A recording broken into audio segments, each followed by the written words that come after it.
प्रिय दोस्तों, सभी को कमांडर सुधीर का नमस्कार। मैं काफ़ी दिन के बाद मैं अपनी ये वीडियो रिकॉर्ड कर रहा हूँ। इसका कारण ये है कि एक तो मैं काफ़ी साउथ इंडिया में ट्रैवल कर रहा था, स्पेशली केरला में, और दूसरा ये कि वहाँ से आते के साथ ही ग्रेटर नोएडा में मुझे अपने घर पर काफ़ी वायरल का अटैक हुआ, और जिसकी वजह से मैं 10-12 दिन जो है मेरी तबीयत खराब रही। तो इसके बाद मैं आपके समक्ष आ रहा हूँ, और सबसे पहले मैं अब सभी को दिवाली की बहुत बहुत शुभकामनाएं अपनी तरफ से मैं दे रहा हूँ। और भारतवर्ष के लिए एक बहुत ही ये सौभाग्य का एक विषय है, और ये सभी भारतवासियों के लिए एक बहुत ही खुशहाली का दौर जो है वो चल रहा है। और इसमें मैं ये कहना चाहूँगा, यदि आप देखेंगे तो 9 साल में भारतवर्ष ने क्या पाया, तो ये बिल्कुल ही एक अद्भुत है चारों तरफ। जैसे यदि आप देखेंगे तो रोडवेज के अंदर, हाईवेज के अंदर जिस तरीके से पूरे भारतवर्ष में जो एक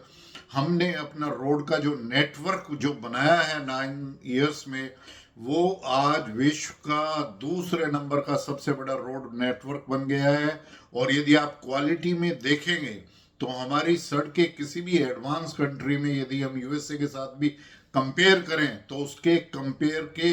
बिल्कुल बराबर जो हैं वो हमारी सड़कें आज हाईवेज क्वालिटी में उसके समक्ष है। इसी तरीके से यदि आप सागरमाला प्रोजेक्ट देखें, यदि बॉर्डर रोड ऑर्गेनाइजेशन ने और जो नेशनल हाईवेज ने जो टनल और जो बॉर्डर जो स्पेशली नॉर्थ ईस्ट में और जिस तरीके से लद्दाख में जो काम किया है हमारी जो मिनिस्ट्री ऑफ बॉर्डर है, तो उसमें बहुत ही विस्तार से जो जिस तरीके से इंफ्रास्ट्रक्चर बनाया है, वो हमारे आर्म्ड फोर्सेस के लिए बहुत ही ज़रूरत थी उसकी पिछले 60-65 सालों में, और जो वहाँ पर नहीं बनाया था वो अब बनाया। इसी तरीके से यदि आप रेलवे नेटवर्क देखेंगे तो रेलवे नेटवर्क में जिस तरीके से हाईवेज में हमने करीब करीब जो 2014 में हमारा नेटवर्क था उससे करीब करीब दुगने के करीब जो है ना वो 9 साल में ही बना दिया गया है। इसी तरीके से रेलवे में जो इलेक्ट्रिफिकेशन है और जो नई ट्रेन करीब 23 या 24 जो वंदे भारत आई हैं, या रीजनल कनेक्टिविटी को करने के लिए जो रीजनल मेट्रो शुरू हुई है, रीजनल ट्रांजिट ट्रेन नामो ट्रेन के नाम से जो हुई है, तो वंदे भारत की 23 से 24 ट्रेनें जो पूरे इंडिया में चल रही हैं,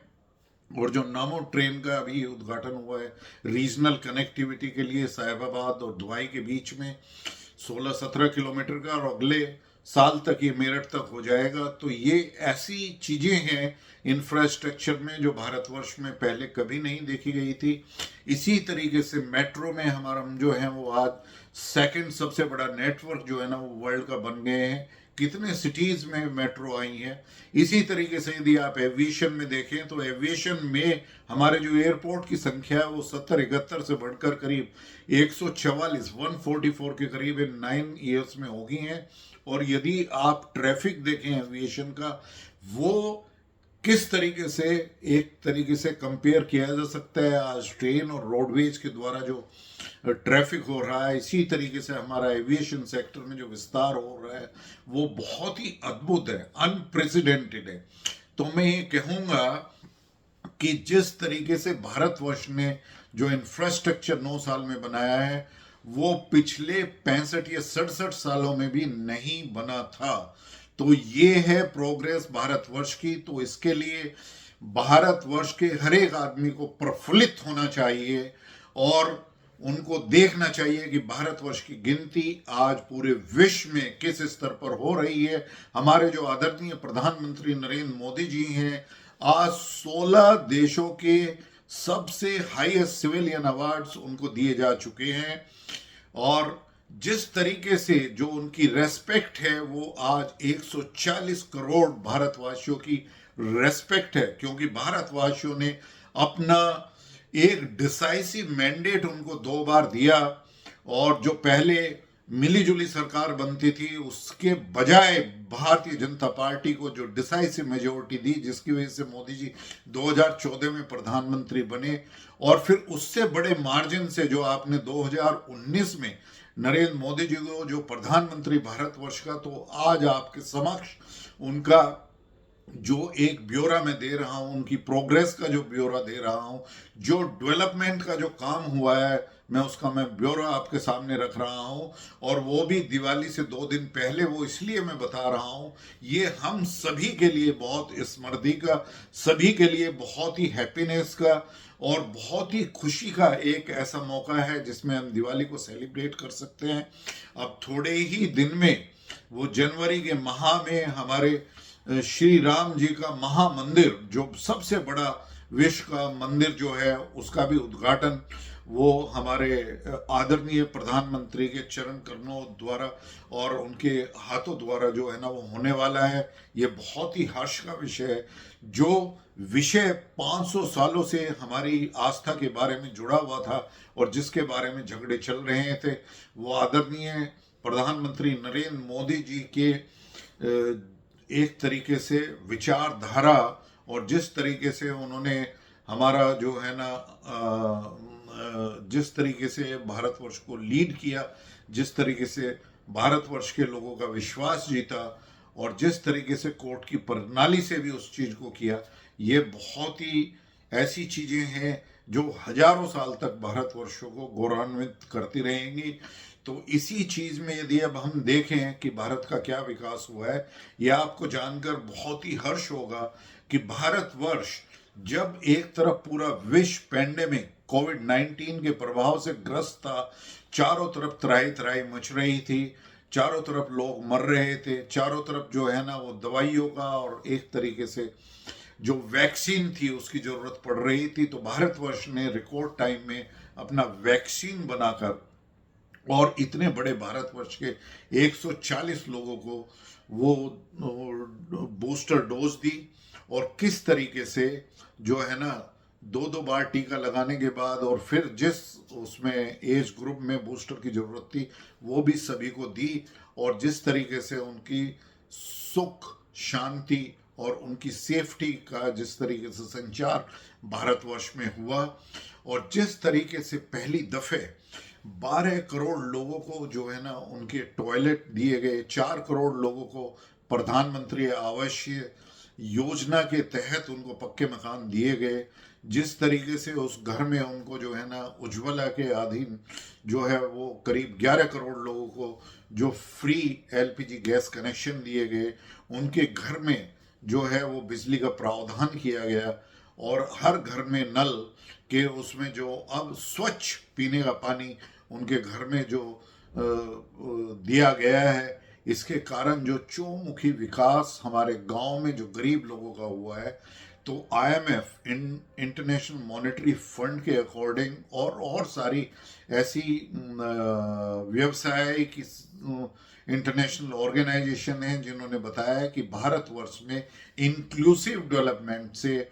जो है करीब 13.5 करोड़ लोग वो गरीबी रेखा से निकलकर एक तरीके से वो लोअर मिडिल क्लास में, नियो मिडिल क्लास में आकर जुड़ गए हैं। तो ये हमारे लिए बहुत ही गौरव की बात है और हम बहुत ही खुश हैं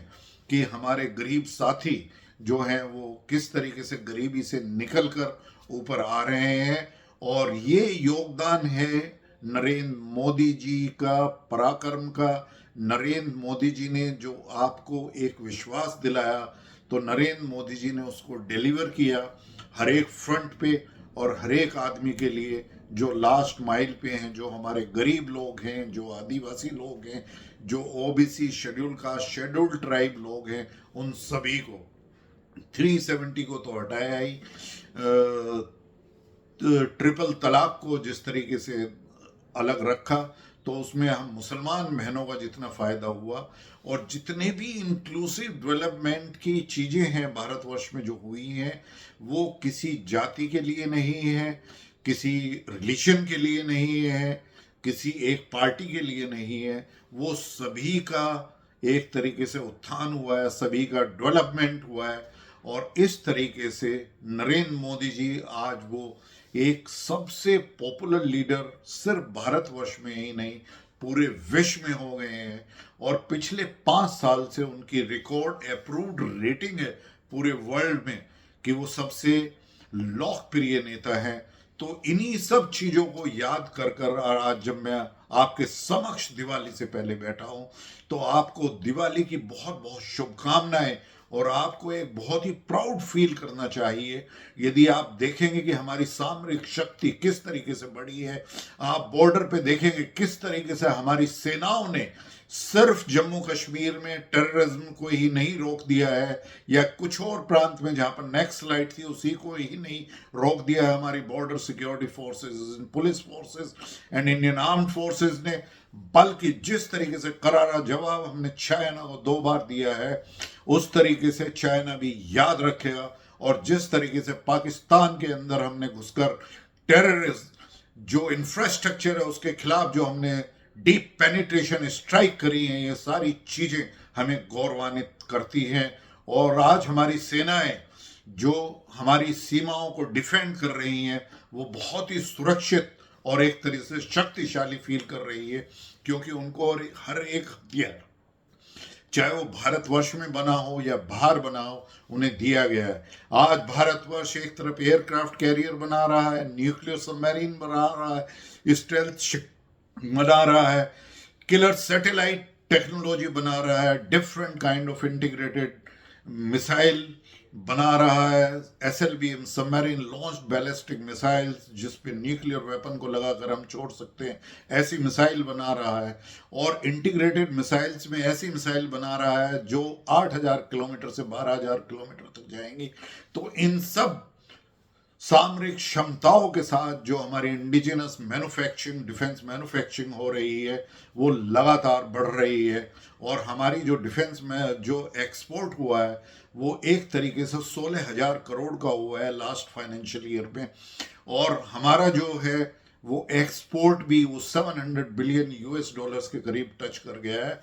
तो मेरे भारतवासियों, आपको प्राउड करना चाहिए पॉजिटिव थिंकिंग के साथ में कि जिस तरीके से एक चेंज लाकर मोदी जी ने आप में एक आत्मविश्वास का जो निर्वाह किया है, जिस तरीके से भारतवासी आज चारों तरफ सभी देशों में पूरे विश्व में जिस तरीके से प्राउड फील कर रहे हैं, जिस तरीके से भारतवर्ष का नाम हो रहा है और जिस तरीके से भारतवर्ष की प्रैग्मेटिक फॉरेन पॉलिसी आप सभी को एक तरीके से आशीर्वाद दे रही है और भारतवर्ष को आगे बढ़ा रही है, तो ये आपका कर्तव्य बनता है कि आप जो हैं उसी निर्णायक नेता को, उसी डिसाइसिव, उसी बोल्ड लीडरशिप को आप 2024 में भी आप उसी बहुमत के साथ में, बल्कि उससे ज्यादा बहुमत के साथ। और मैं ये कहना चाहूंगा कि इस बार आप 2024 लोकसभा इलेक्शन में नरेंद्र मोदी जी को कम से कम 410 से ज्यादा सीटें लोकसभा में 2024 में आप जिताएंगे। वो इसलिए जिताएंगे कि भारतवर्ष को जरूरत है बहुत ही ऐसे स्ट्रॉन्ग डिसीजन लेने के लिए जिसमें उनको कुछ कानून चेंज करने हैं, जिसमें 2/3 मेजोरिटी की जरूरत पड़ती है, जिनका चेंज होना बहुत ही भारतवर्ष के लिए जरूरी है। तो इन सब कानूनों के लिए और एक तरीके से जो करप्शन है, जो पॉलिटिकल कंपल्शन है, उसको खत्म करने के लिए कि एक डिसाइसिव लीडरशिप, यदि आपने इतनी वास्ट मेजोरिटी उनको दी तो वो डिसीजन ले पाएंगे कि कोई पॉलिटिकल कंपल्शन उनके सामने ना हो और किसी भी तरीके के जो क्रिमिनल लीडर्स हैं उनको जो है ना पॉलिटिकल सिस्टम से बाहर किया जा सके, हमारी एजुकेशन प्रणाली को और स्ट्रॉन्ग किया जा सके, जो हमारी हेल्थ सेवाएं हैं उनको भी आगे बढ़ाया जा सके। लेकिन आज यदि आप देखेंगे हेल्थ सेवाओं में जो 5 लाख का आयुष्मान स्कीम में जिस तरीके से करीब 4 से 5 करोड़ फैमिलीज उसमें आई हैं 5 लाख के बीमे में, तो आप देखिए कितनी बड़ी पॉपुलेशन, 30 से 35 करोड़ लोग जो है ना उसका फायदा जो है ना वो उठा चुके हैं। इसी तरीके से यदि आप देखें कि 40 करीब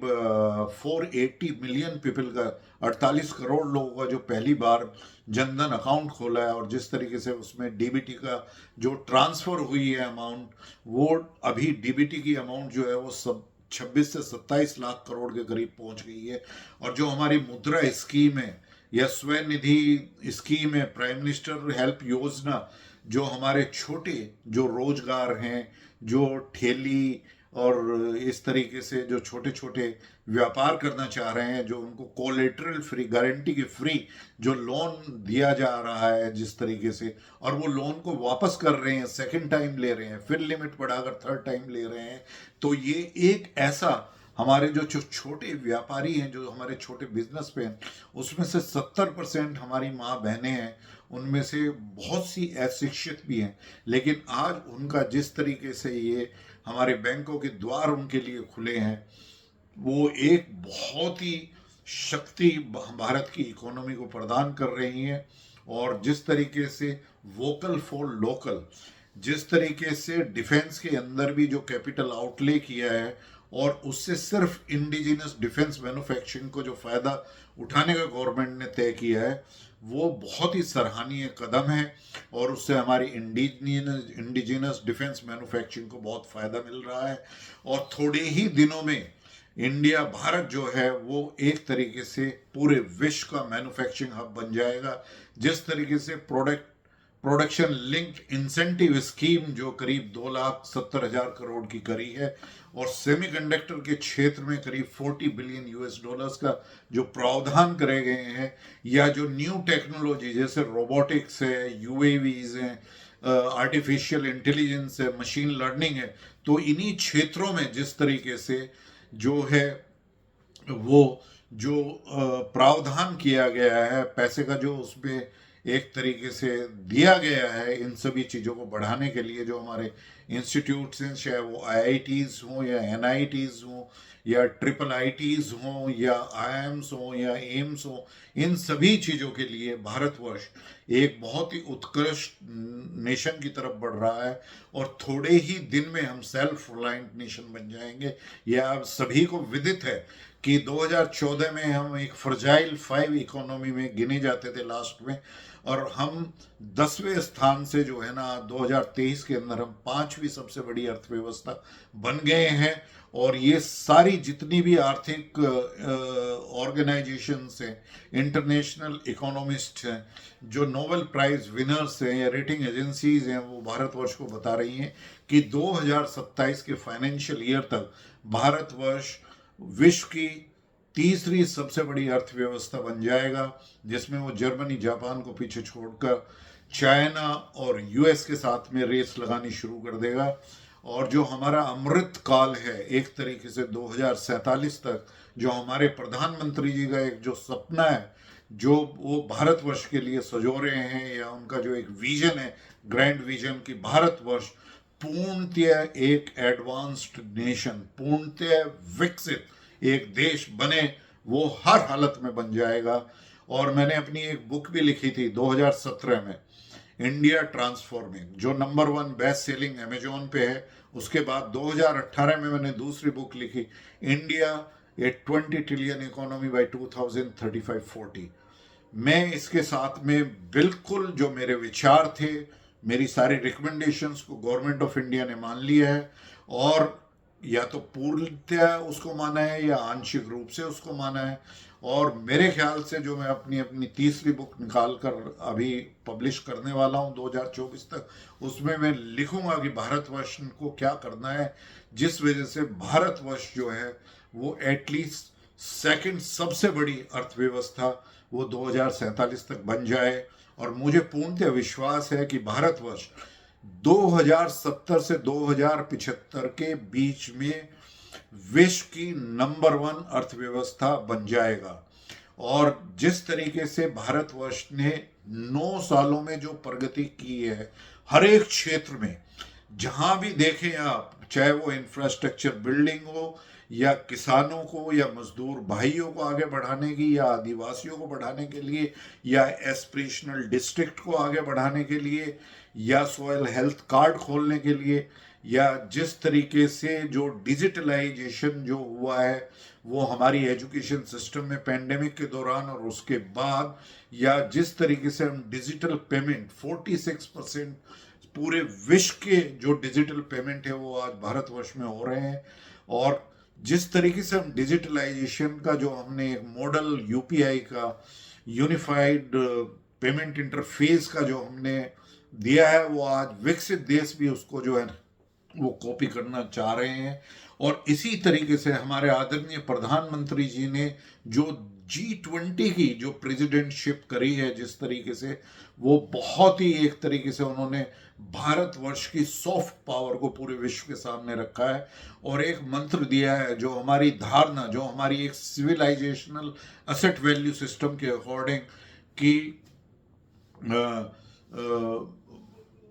वासुदेव कुटुंबकम, कि पूरा विश्व ही एक फैमिली है, पूरा वर्ल्ड ही एक फैमिली है, उसको उन्होंने रखा है कि one earth one family and one future. तो this is the sharing future that our honourable prime minister has given during Bharat G20 presidentship. और जिस तरीके से अफ्रीकन यूनियन का G20 के से बढ़ाकर G21 as a member state उनको बनाया गया है, ये बहुत ही ऐसे कदम हैं जिसमें अफ्रीकन यूनियन के जितने भी देश हैं और जो ग्लोबल साउथ की आवाज़ भारतवर्ष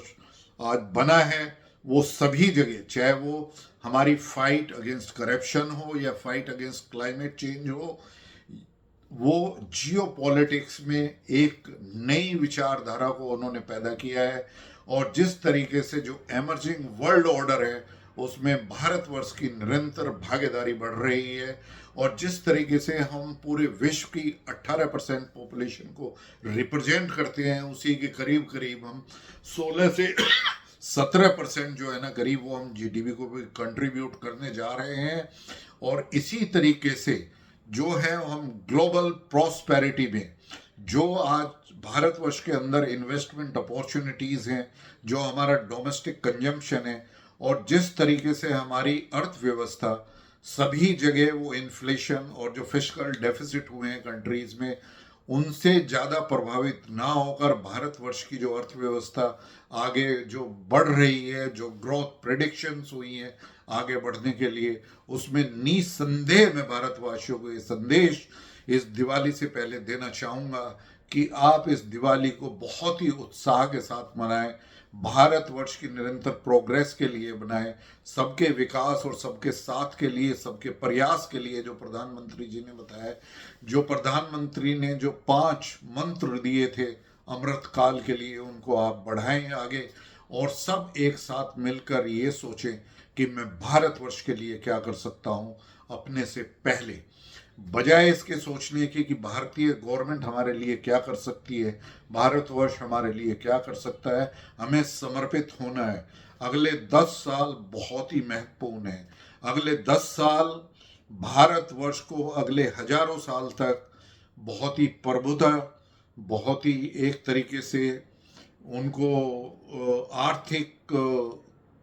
दृष्टि से बहुत ही स्ट्रॉन्ग और सामरिक दृष्टि से भी बहुत ही शक्तिशाली बनाने वाली है। और आगे 1000 सालों तक जो हमारी फ्यूचर जनरेशन्स हैं वो उसको याद रखेंगे, और उसके लिए जरूरी है एक शक्ति, और वो है शक्ति पॉलिटिकल शक्ति, जो सिर्फ आपकी वोट दे सकती है। आपको 2024 में बिल्कुल ये अपना मन बनाना है, और ये एक तरीके से स्ट्रॉन्ग कमिटमेंट आपको करना है कि इस बार मोदी जी 400 के पार, अनप्रेसिडेंटेड हमें लोकसभा की सीटें मोदी जी को जितानी है, जिससे वो तीसरी बार प्रधानमंत्री बने और वो भारतवर्ष को लीड करते हुए भारतवर्ष को जो 9 सालों में एक तरीके से 9 साढ़े 9 सालों में बढ़ा है, उससे भी दुगनी स्पीड से आगे बढ़ा सकें, और भारतवर्ष एक सेल्फ रिलायंट नेशन बहुत ही जल्दी से जल्दी बनकर एक सर्कुलर इकोनॉमी को फॉलो करते हुए और अपने आदर्शों पे और अपने सिविलाइजेशनल वैल्यू असेट सिस्टम पे आगे बढ़ते हुए, नई टेक्नोलॉजी का निवारण करते हुए, न्यू टेक्नोलॉजी में आगे बढ़ते हुए इनोवेशन रिसर्च का सहारा लेकर defence manufacturing and semiconductor manufacturing को आगे बढ़ाकर, नैनो इलेक्ट्रॉनिक्स को आगे बढ़ाकर सभी क्षेत्रों में इसी तरीके से भारतवर्ष आगे बढ़ता रहे, लेकिन दुगनी रफ्तार से, दुगनी स्पीड से, और हमारे एक्सपोर्ट की क्वालिटी, चाहे वो एग्रो फूड हो, एग्रो प्रोसेसिंग हो, फूड प्रोसेसिंग, या और सारी चीज़ें जो भारतवर्ष निर्यात कर रहा है, जो एक्सपोर्ट कर रहा है, उन्हें हमें अपनी क्वालिटी वर्ल्ड में सबसे अच्छी है। और सबसे महत्वपूर्ण बात मैं आपको लास्ट में बता रहा हूं कि skilling is the maximum requirement for India. हमारा सबसे बड़ा यूथ डिविडेंड है, दैट इज डेमोग्राफिक डिविडेंड। आज हमारे डेमोग्राफिक डिविडेंड की जो एक तरीके से मीडियन एज है वो लेस देन 28 ईयर्स है, और ये हमारे साथ में फ़ायदा अगले 10 साल तक रहेगा। और डेमोग्राफिक डिविडेंड जहाँ पे 30 साल से कम हमारी प्रोडक्टिव एज रहेगी, यूथ एज रहेगी, पूरे नेशन की एवरेज एज रहेगी, वो अगले 40 साल तक हमारे पास में। तो जब हमारी मीडियन एज ग्रुप 10 साल तक हमारे साथ में है, तो उसका पूरा फ़ायदा हमें उठाना है, और फिर अपने डेमोग्राफिक डिविडेंड का, और डेमोग्राफिक डिविडेंड को स्किलिंग प्रदान करने के लिए हमें पूरे वर्ल्ड की स्किलिंग मैपिंग करनी है, ग्लोबल मैपिंग करनी है। उसके अकॉर्डिंग पूरे विश्व में जो एजिंग हो रही है और जहाँ पर ज़रूरत है वहाँ पर बेस्ट स्किल हमें देना है। वो बेस्ट स्किल जो है प्रोफेशनल स्किल के साथ, वहाँ के कल्चरल फिटमेंट के साथ में, लाइफ लॉन्ग स्किल्स के साथ में, एक तरीके से emotional quotient along with intelligence quotient and social quotient के साथ में हमें आगे बढ़ाना है। और स्किलिंग वो है कि कहीं पे भी किसी भी स्किल की जरूरत यदि है, और यदि भारतवर्ष उस स्किल को फिलअप करने में बेस्ट है, तो ये भारतवर्ष के लिए एक सबसे बड़ी अपॉर्चुनिटी है। और इस स्किलिंग की अपॉर्चुनिटी को फुलफिल करते हुए हमें आगे बढ़ना है। अपने यूथ के टैलेंट पूल को हमें आगे बढ़ाना है, और उस यूथ टैलेंट पूल को इस तरीके से बढ़ाना है कि वो भारत के सिविलाइजेशनल वैल्यू एसेट सिस्टम को समझ सके। जो हमारा ट्रेड है भारत पूरे दुनिया में, आज वो बहुत ही एथिकल ट्रेड प्रैक्टिसेस वो हम नेशंस के साथ में कर रहे हैं, जिसकी वजह से हमारा पिछले 9 साढ़े 9 साल में आदरणीय प्रधानमंत्री जी के एज ए लीडर जो है वो हमारा विश्वास उस पर बढ़ा है। तो उसी को हम इसी तरीके से आगे बढ़ाते रहेंगे। तो एक बार फिर आपको दिवाली का, कमांडर सुधीर कुमार का बहुत बहुत बधाई। और ये बहुत ही हर्ष का विषय है कि आप सभी लोग एक साथ सम्मिलित होकर मोदी जी को 2024 में वो रिकॉर्ड कम से कम 410 के पार लोकसभा सीट दिलाकर भारतीय जनता पार्टी को विजय बनाए और मोदी जी को तीसरी बार प्रधानमंत्री बनाए। आपका बहुत बहुत धन्यवाद। नमस्कार।